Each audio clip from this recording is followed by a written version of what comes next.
3월 25일 기쁨과 감사의 정오 묵상 시간입니다. 오늘 하나님께서 우리에게 주시는 하나님의 말씀은 창세기 2장 24절 말씀입니다. 이러므로 남자가 부모를 떠나 그의 아내와 합하여 둘이 한 몸을 이룰지로다. 아멘. 오늘은 자유와 쾌락에 대한 하나님의 말씀을 나누고자 합니다. 성경은 정욕과 탐욕을 각각 다르게 정의하고 있습니다. 정욕은 그저 하나의 약한 욕심이고 탐욕은 연속된 정욕과 악한 욕망이라고 정의합니다. 바울은 로마서에서 이러한 욕심을 부끄러운 욕심이라고 정의하였습니다. 이 부끄러운 욕심에서 성적으로 문란한 행위와 동성애가 나타나고 이것은 결국 가정과 사회와 나라 전체를 파멸로 이끌고 가는 것입니다. 로마 사람들을 사로잡고 있었던 두 가지 생각은 자유와 쾌락이었습니다. 그들은 자유를 모두 자신들의 쾌락의 삶에 이용하였습니다. 자유하면 할수록 더 많은 쾌락을 추구했고 결국 자신들도 모르게 쾌락의 종이 되어 간 것입니다. 자유할 수 있다고 믿으면서도 스스로 쾌락의 노예로 전락하는 어리석은 자들이 돼버리고 만 것이지요.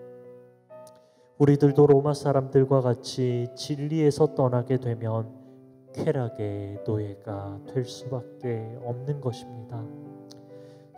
성경학자 바클레이는 15명의 로마 황제 중에 14명이 동성연애자들이었다라고 말하면서 그들이 추구한 성적 쾌락에 대해 밝힌 적이 있습니다. 심리학자 프로이트는 동성연애자를 변호하면서 인간은 동성애의 권리도 가지고 있다고 말한 적이 있는데요. 이를 통해 많은 사람들이 그가 정의한 잘못된 이론에 속아 잘못된 길로 끌려간 일들이 많이 있습니다.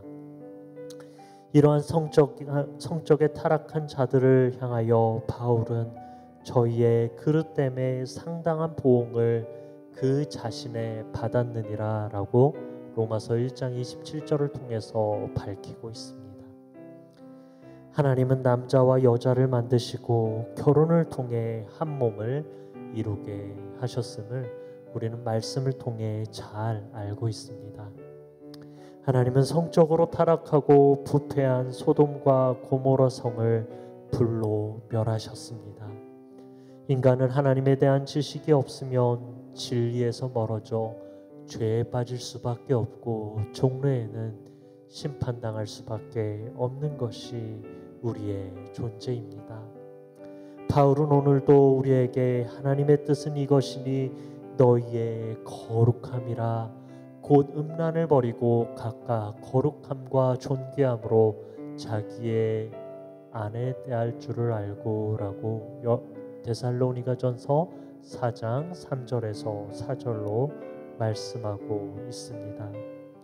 여러분, 이 시간 우리에게 자유가 있을지라도 주님 안에서, 주님을 믿는 삶 안에서 자유하시는 저와 여러분들이 되시기를 주님의 이름으로 축복합니다. 그리고 성령의 인도하심을 따라 이 시간 자유함 가운데 이렇게 기도하기 원합니다. 첫 번째로 정욕과 탐욕을 제하고 하나님의 뜻을 구하는 거룩한 인생들 다 되도록 기도하면 좋겠습니다. 그리고 세상의 악에 물들지 않고 악한 것을 구별하며 선에 속하기를 힘쓰는 저와 여러분들 다 되도록 이 시간 합심해서 기도하겠습니다.